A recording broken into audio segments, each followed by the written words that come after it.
ସମସ୍ତଙ୍କୁ ମୋର ନମସ୍କାର। ଯେଉଁମାନେ ୟୁଜିସି ନେଟ୍ ଓଡ଼ିଆ ଜୁନ୍ 2026 ପାଇଁ ପ୍ରସ୍ତୁତି କରୁଛନ୍ତି ସେମାନଙ୍କ ପାଇଁ ଏହି ଭିଡ଼ିଓଟି ବହୁତ ହେଲ୍ପଫୁଲ୍ ହେବ। ମୁଁ 2019ରୁ 2025 ପର୍ଯ୍ୟନ୍ତ UGC NET Odia previous year କ୍ୱେଶ୍ଚନ୍କୁ ସମ୍ପୂର୍ଣ୍ଣ ନେଟ୍ ସିଲାବସ୍ ଅନୁସାରେ ୟୁନିଟ୍ ୱାଇଜ୍ ଭାବେ ଭାଗ କରିଛି, ଯାହାଦ୍ୱାରା ଆପଣମାନେ କେଉଁ ୟୁନିଟ୍ରୁ କେମିତି ପ୍ରଶ୍ନ ଆସୁଛି ତାହା ସହଜରେ ବୁଝିପାରିବେ। ଯେଉଁମାନେ ସିରିୟସ୍ ପ୍ରିପାରେସନ୍ କରୁଛନ୍ତି ସେମାନଙ୍କ ପାଇଁ ଏହା ବହୁତ ହେଲ୍ପଫୁଲ୍ ହେବ। PDF ଭିଡ଼ିଓ ଡେସ୍କ୍ରିପ୍ସନରେ ଦିଆଯାଇଛି। ଗୁଗୁଲ୍ ଫର୍ମ ଲିଙ୍କକୁ ପ୍ରଥମେ ଓପେନ୍ କରନ୍ତୁ। ଫର୍ମ ଫିଲ୍ କରି ପେମେଣ୍ଟ କଲାପରେ ଆପଣଙ୍କ ଇମେଲରେ PDF ସେଣ୍ଡ କରାଯିବ। ତେଣୁ ଡେରି ନକରି ଏବେ ହିଁ କିଣନ୍ତୁ ଏବଂ ଆପଣଙ୍କ ନେଟ୍ ପ୍ରିପାରେସନ୍କୁ ଆହୁରି ଭଲସେ ପ୍ରିପେୟାର କରନ୍ତୁ। ଚାଲନ୍ତୁ ଏବେ କିଛି MCQ ଗୁଡ଼ିକ ଆଲୋଚନା କରିବା। ପ୍ରଥମ ପ୍ରଶ୍ନ ହେଉଛି ଅପିନିହିତିର ଏକ ଉଦାହରଣ କେଉଁଟି? ଅପସନ୍ରେ ଅଛି ଇସ୍କୁଲ, ବାସୁ, ଐରୀ, ଅରିଷ୍ଟ। ଅପିନିହିତିର ଏକ ଉଦାହରଣ କେଉଁଟି? ସଠିକ୍ ଉତ୍ତର ହେବ ଅପସନ୍ 3 ଐରୀ। ପରବର୍ତ୍ତୀ ପ୍ରଶ୍ନ ଳ ଏକ କି ପ୍ରକାର ଧ୍ୱନି? ଅପସନ୍ରେ ଅଛି ସ୍ୱଘୋଷ ମୂର୍ଧନ୍ୟ ପାର୍ଶ୍ୱିକ ଧ୍ୱନି, ଅଘୋଷ ମୂର୍ଧନ୍ୟ ପାର୍ଶ୍ୱିକ ଧ୍ୱନି, ସ୍ପର୍ଶ ସଂଘର୍ଷୀ ଧ୍ୱନି, ସଘୋଷ ମହାପ୍ରାଣ ଉତ୍କ୍ଷିପ୍ତ ଧ୍ୱନି।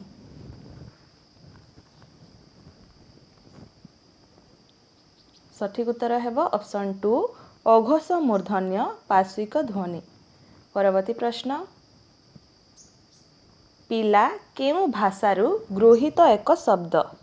ଅପସନ୍ରେ ଅଛି ତେଲୁଗୁ, ବଙ୍ଗଳା, ମରାଠୀ, ତାମିଲ। ପିଲା କେଉଁ ଭାଷାରୁ ଗୃହୀତ ଏକ ଶବ୍ଦ? ସଠିକ୍ ଉତ୍ତର ହେବ ଅପସନ୍ 4 ତାମିଲ ଶବ୍ଦ। ଅଗ୍ରସ୍ୱରର ଏକ ନମୁନା ଦିଅ।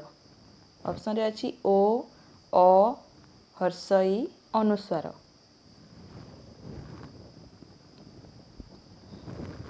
ସଠିକ୍ ଉତ୍ତର ଅପସନ୍ 3 ଇ। ପରବର୍ତ୍ତୀ ପ୍ରଶ୍ନ ଅଶୋକଙ୍କ ଶିଳାଲେଖର ଭାଷା କେଉଁଟି? ପାଲି, ପ୍ରାକୃତ, ସଂସ୍କୃତ, ଓଡ଼ିଆ। ଅଶୋକଙ୍କ ଶିଳାଲେଖର ଭାଷା କେଉଁଟି? ସଠିକ୍ ଉତ୍ତର ହେବ ଅପସନ୍ 1 ପାଲି ଭାଷା। ପରବର୍ତ୍ତୀ ପ୍ରଶ୍ନ ଉପଭାଷା ଅଧ୍ୟୟନ ଦ୍ୱାରା କ'ଣ ଲାଭ ମିଳେ?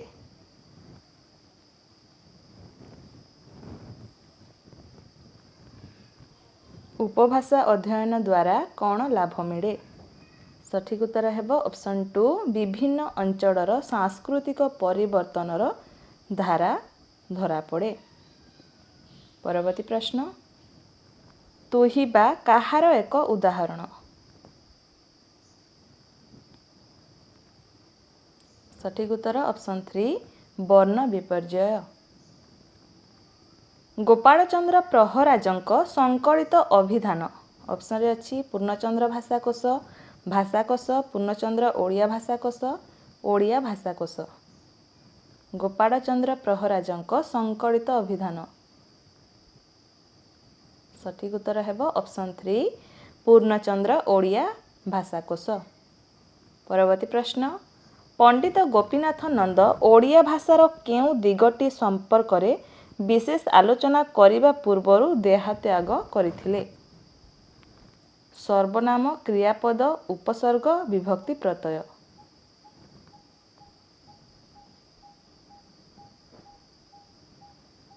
ସଠିକ୍ ଉତ୍ତର ଅପସନ୍ 3 ଉପସର୍ଗ।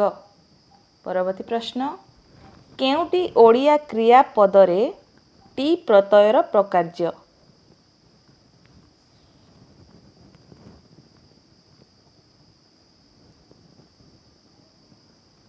ସଠିକ୍ ଉତ୍ତର ଅପସନ୍ 1 ପାଦ ପୁରାଣାତ୍ମକ। ପରବର୍ତ୍ତୀ ପ୍ରଶ୍ନ ନୃସିଂହ ପୁରାଣ କେଉଁ ଧରଣର ରଚନା? ସଂସ୍କୃତର ଅନୁବାଦ, ସଂସ୍କୃତର ଅନୁସରଣ, ମୌଳିକ, ଅନ୍ୟ ଅଞ୍ଚଳର ଭାଷାରୁ ଗୃହୀତ। ସଠିକ୍ ଉତ୍ତର ହେବ ଅପସନ୍ 3 ମୌଳିକ। ପରବର୍ତ୍ତୀ ପ୍ରଶ୍ନ ବିଷ୍ଣୁଗର୍ଭ ପୁରାଣର ରଚୟିତା କିଏ? ଦ୍ୱାରକା ଦାସ, ରାମଦାସ, ମହାଦେବ ଦାସ, ଚୈତନ୍ୟ ଦାସ। ବିଷ୍ଣୁଗର୍ଭ ପୁରାଣର ରଚୟିତା କିଏ? ସଠିକ ଉତ୍ତର ହେବ ଅପସନ୍ 4 ଚୈତନ୍ୟ ଦାସ। ପରବର୍ତ୍ତୀ ପ୍ରଶ୍ନ, ତତଲା ବାଲିକି ଯାଉଛି ଫୁକୁରୁ ଫୁକୁରୁ ଡେଉଁଛି, କାହାକୁ ଲକ୍ଷ୍ୟ କରି କୁହାଯାଇଛି?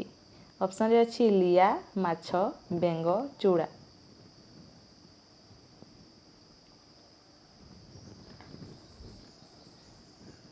ସଠିକ ଉତ୍ତର ହେବ ଅପସନ୍ 1 ଲିଆ। ପରବର୍ତ୍ତୀ ପ୍ରଶ୍ନ, କଳସା ଏକ କଣ? ଛନ୍ଦ, ରାଗ, ତାଳ, ବାଣୀ। କଳସା ଏକ କଣ? ସଠିକ ଉତ୍ତର ଅପସନ୍ 1 ଛନ୍ଦ। ପରବର୍ତ୍ତୀ ପ୍ରଶ୍ନ, ରସବାରିଧି କେଉଁ ଗ୍ରନ୍ଥର ଅନୁବାଦ? ରସ ରାମାୟଣ, ଗୀତ ଗୋବିନ୍ଦ, ନୈଷଧୀୟ ଚରିତମ୍, ରସମଞ୍ଜରୀ।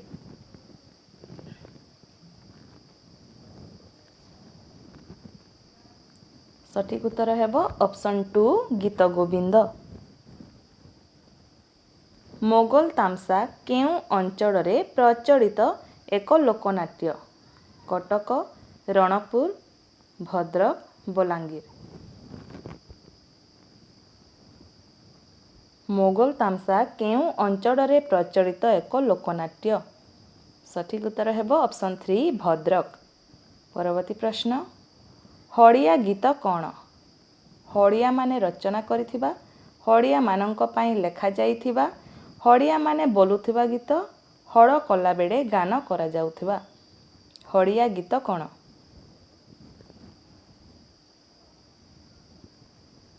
ସଠିକ ଉତ୍ତର ହେବ ଅପସନ୍ 4 ହଳ କଲାବେଳେ ଗାନ କରାଯାଉଥିବା।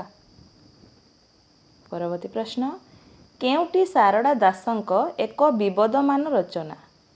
ଲକ୍ଷ୍ମୀନାରାୟଣ ବଚନିକା, ଚଣ୍ଡୀପୁରାଣ, ସାହି ମହାଭାରତ, ଦାଣ୍ଡି ରାମାୟଣ। କେଉଁଟି ଶାରଳା ଦାସଙ୍କ ଏକ ବିବଦମାନ ରଚନା? ସଠିକ ଉତ୍ତର ହେବ ଅପସନ୍ 1 ଲକ୍ଷ୍ମୀନାରାୟଣ ବଚନିକା। ପରବର୍ତ୍ତୀ ପ୍ରଶ୍ନ, ପରିମଳା କାବ୍ୟଟି କେଉଁ ଦୃଷ୍ଟିରୁ ମହତ୍ତ୍ୱପୂର୍ଣ୍ଣ? ଅଳଙ୍କାର ସଂଯୋଜନା, ବିଷୟ ପରିକଳ୍ପନା, ଚରିତ୍ର ଚିତ୍ରଣ, ଧ୍ୱନି ସୌନ୍ଦର୍ଯ୍ୟ। ପରିମଳା କାବ୍ୟଟି କେଉଁ ଦୃଷ୍ଟିରୁ ମହତ୍ତ୍ୱପୂର୍ଣ୍ଣ?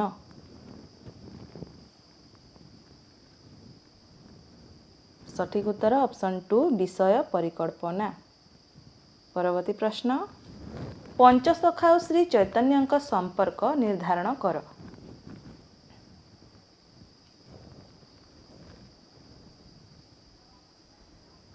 ଅପସନ୍ରେ ଅଛି ଚୈତନ୍ୟଙ୍କ ସହ ନୃତ୍ୟ କରୁଥିବା, ଚୈତନ୍ୟଙ୍କ ଧର୍ମ ଦର୍ଶନର ପରି, ଚୈତନ୍ୟଙ୍କ ଠାରୁ ଦୀକ୍ଷା ଗ୍ରହଣ, ଚୈତନ୍ୟଙ୍କ ଧର୍ମ ମତବାଦ ପରି।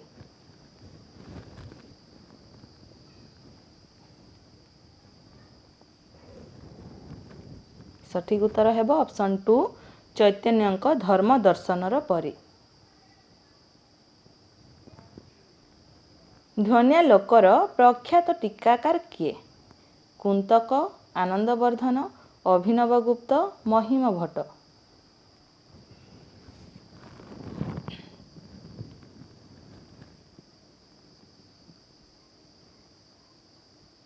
ସଠିକ ଉତ୍ତର ଅପସନ୍ 3 ଅଭିନବ ଗୁପ୍ତ। ରୀତିଯୁଗୀୟ ଗତାନୁଗତିକ କାବ୍ୟ ପରମ୍ପରାର ଏକ ବ୍ୟତିକ୍ରମ କେଉଁଟି? ବିଚକ୍ଷଣା, ଲୀଳାବତୀ, ପ୍ରେମକଳା, ହାରାବତୀ। ସଠିକ ଉତ୍ତର ହେବ ଅପସନ୍ 4 ହାରାବତୀ।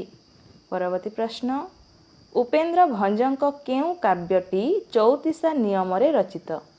ଛାନ୍ଦଭୂଷଣ, କୁଞ୍ଜବିହାର, କଳାକୌତୁକ, ଭାବବତୀ।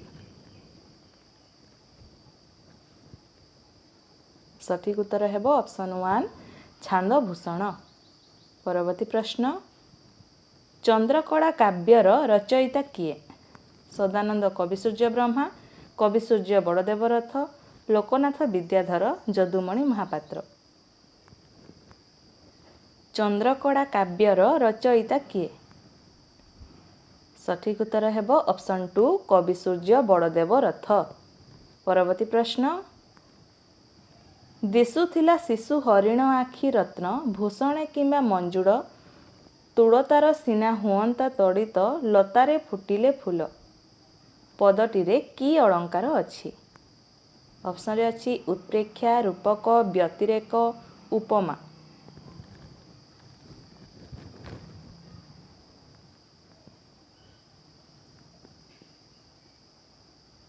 ସଠିକ୍ ଉତ୍ତର ଅପସନ୍ 4 ଉପମା। ପରବର୍ତ୍ତୀ ପ୍ରଶ୍ନ, ଜୟ ଜୟ ଜୟ ରାମ ଜନକ ସୁଖଦ ଭୀମ ହରଷ ଦାନରେ ସଦା ବିଶାରଦ ହେ। ଉକ୍ତ ପଦଟି କେଉଁ ଛନ୍ଦରେ ରଚିତ? ରସକୁଲ୍ୟା, ରାମକେରି, କେଦାର ଗୌଡ଼ୀ, ନଳିନୀ ଗୌଡ଼ା।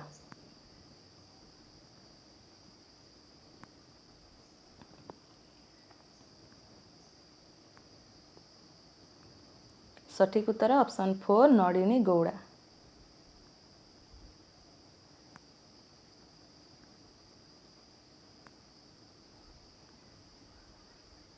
କେଉଁଟି ଏକ କାବ୍ୟ ଶାସ୍ତ୍ର ସମ୍ପର୍କୀୟ ଲକ୍ଷଣ ଗ୍ରନ୍ଥ? ରସ କଳ୍ପଲତା, ରସ ବାରିଧି, ରସ ସିନ୍ଧୁ ସୁଲକ୍ଷଣା, ରସ ମଞ୍ଜରୀ।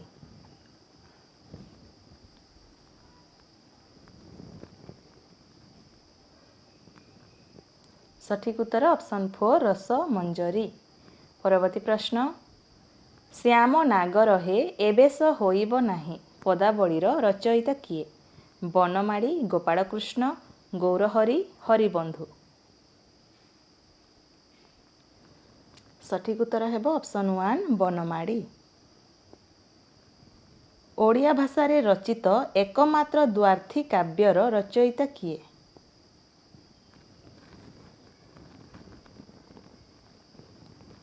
ସଠିକ୍ ଉତ୍ତର ହେବ ଅପସନ୍ 3 ତ୍ରିବିକ୍ରମ ଭଞ୍ଜ। ପରବର୍ତ୍ତୀ ପ୍ରଶ୍ନ, କେଉଁଟି ବ୍ରଜନାଥ ବଡ଼ଜେନାଙ୍କ ନୀତି ବିନୋଦର ପ୍ରଭାବକ ରଚନା? କଥା ସରିତ ସାଗର, 32 ସିଂହାସନ, ବେତାଳ ପଞ୍ଚବିଂଶତି, ହିତୋପଦେଶ।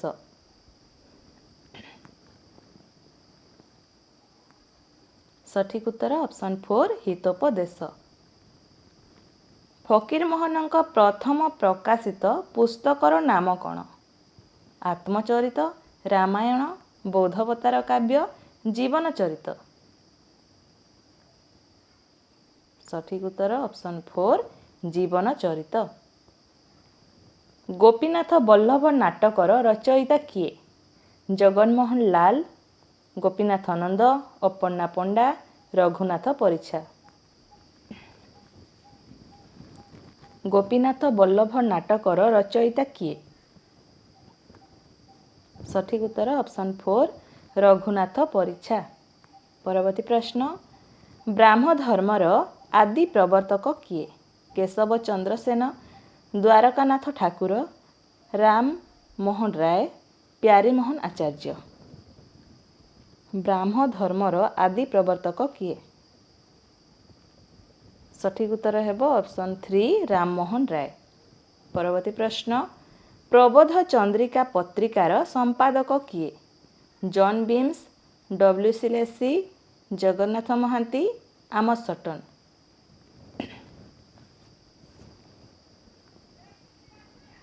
ସଠିକ୍ ଉତ୍ତର ହେବ ଅପସନ୍ 2 ଡବ୍ଲ୍ୟୁ.ସି. ଲେସି। ପରବର୍ତ୍ତୀ ପ୍ରଶ୍ନ, ଗୋପୀନାଥ ମହାନ୍ତିଙ୍କ କେଉଁ ଉପନ୍ୟାସଟି ଆଦିବାସୀ ଭିତ୍ତିକ ବିଷୟବସ୍ତୁ ଉପରେ ଆଧାରିତ ନୁହେଁ? ଲୟ ବିଲୟ, ଅମୃତର ସନ୍ତାନ, ପରଜା, ଅନାମ। ସଠିକ୍ ଉତ୍ତର ହେବ ଅପସନ୍ 1 ଲୟ ବିଲୟ। ପରବର୍ତ୍ତୀ ପ୍ରଶ୍ନ, ନବଯୁଗ ସାହିତ୍ୟ ସଂସଦର ମୁଖପତ୍ର କେଉଁଟି? ନବପତ୍ର, ଆଧୁନିକ, ନବଭାରତ, ନବସମ୍ବାଦ। ସଠିକ୍ ଉତ୍ତର ଅପସନ୍ 2 ଆଧୁନିକ। ପରବର୍ତ୍ତୀ ପ୍ରଶ୍ନ, ମଲାଜହ୍ନ ଉପନ୍ୟାସର ରଚୟିତା କିଏ? ଉପେନ୍ଦ୍ର କିଶୋର ତ୍ରିପାଠୀ, ଉପେନ୍ଦ୍ର କିଶୋର ମହାନ୍ତି, ଉପେନ୍ଦ୍ର କିଶୋର ଦାସ, ଉପେନ୍ଦ୍ର ପ୍ରସାଦ ବୋଇତାଇ। ସଠିକ୍ ଉତ୍ତର ଅପସନ୍ 3 ଉପେନ୍ଦ୍ର କିଶୋର ଦାସ। ପରବର୍ତ୍ତୀ ପ୍ରଶ୍ନ, ସତ୍ୟବାଦୀର ପଞ୍ଚସଖା ମଧ୍ୟରେ କି 1886ରେ ଜନ୍ମଗ୍ରହଣ କରିଥିଲେ? ଅପସନରେ ଅଛି ଗୋଦାବରୀଶ ମହାପାତ୍ର, ଲିଙ୍ଗରାଜ ମିଶ୍ର, କୃପାସିନ୍ଧୁ ମିଶ୍ର, ଗୋପବନ୍ଧୁ ଚୌଧୁରୀ।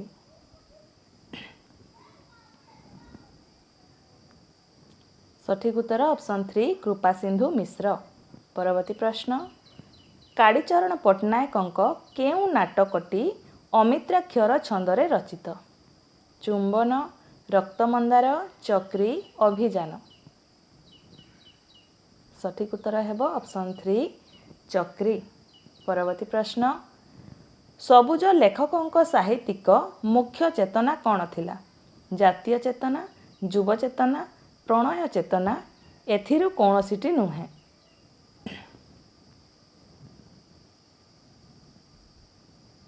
ସଠିକ ଉତ୍ତର ହେବ ଅପସନ୍ 3 ପ୍ରଣୟ ଚେତନା। ପରବର୍ତ୍ତୀ ପ୍ରଶ୍ନ, ଜାତିରେ ମୁଁ ଯବନ କାହାର ରଚନା? ସାଲବେଗ, ଶେଖ କରିମ, ଚିତ୍ତରଞ୍ଜନ ଦାସ, ରବି ସିଂ। ଜାତିରେ ମୁଁ ଯବନ କାହାର ରଚନା? ସଠିକ ଉତ୍ତର ଅପସନ୍ 3 ଚିତ୍ତରଞ୍ଜନ ଦାସ। ପରବର୍ତ୍ତୀ ପ୍ରଶ୍ନ, ଦିନଲିପି ଶୈଳୀରେ ଲିଖିତ ଏକ ଉପନ୍ୟାସ କେଉଁଟି? ନାୟିକାର ନାମ ଶ୍ରାବଣୀ, ପ୍ରବାସ ଡାଏରୀ, ବାସନ୍ତୀ, ଅଶ୍ରୁଟିକା। ସଠିକ ଉତ୍ତର ଅପସନ୍ 2 ପ୍ରବାସ ଡାଏରୀ। କେଉଁ ଗବେଷକ ଓ ସମାଲୋଚକ ସାହିତ୍ୟ ଭାରତୀ ଉପାଧିରେ ସମ୍ମାନିତ? ରମାକାନ୍ତ ରଥ, ପ୍ରତିଭା ରାୟ, ବେଣୀମାଧବ ପାଢ଼ୀ, ଚନ୍ଦ୍ରଶେଖର ରଥ। ସଠିକ ଉତ୍ତର ଅପସନ୍ 3 ବେଣୀମାଧବ ପାଢ଼ୀ। ପରବର୍ତ୍ତୀ ପ୍ରଶ୍ନ, ଗୋଧୂଳିର ବାଘ ମନୋଜ ଦାସଙ୍କ ଏକ କେଉଁ ଧରଣର ରଚନା? ଗଳ୍ପ ସଂକଳନ, ଭ୍ରମଣ କାହାଣୀ, ଆତ୍ମଜୀବନ ଚରିତ, ଉପନ୍ୟାସ। ସଠିକ ଉତ୍ତର ହେବ ଅପସନ୍ 1 ଗଳ୍ପ ସଂକଳନ। ପରବର୍ତ୍ତୀ ପ୍ରଶ୍ନ, କେଉଁ ସାହିତ୍ୟ ସମାଲୋଚନା ଗ୍ରନ୍ଥ କେନ୍ଦ୍ର ସାହିତ୍ୟ ଏକାଡେମୀ ଦ୍ୱାରା ପୁରସ୍କୃତ? କାବ୍ୟଶିଳ୍ପୀ ଗଙ୍ଗାଧର, ଆଧୁନିକ ଓଡ଼ିଆ ସାହିତ୍ୟର ଇତିହାସ, ଓଡ଼ିଆ ସାହିତ୍ୟର ମଧ୍ୟପର୍ବ, ଓଡ଼ିଆ ଗୀତିକାବ୍ୟ।